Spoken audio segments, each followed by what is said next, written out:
أشارت جريدة إسبانيا إلى أن العاهل الأردني وقبل وصوله إلى الجزائر توقف في القاهرة والتقى الرئيس المصري عبد الفتاح السيسي الذي دعم رغبته في القيام بوساطة بين المغرب والجزائر.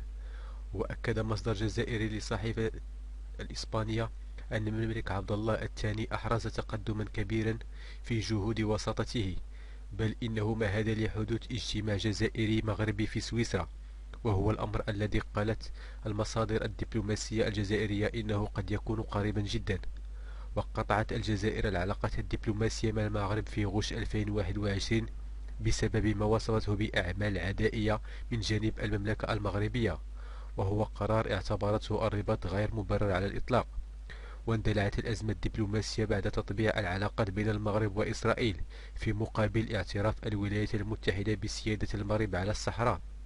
وتتسم العلاقات الجزائرية المغربية بالتوتر في معظم الأحيان.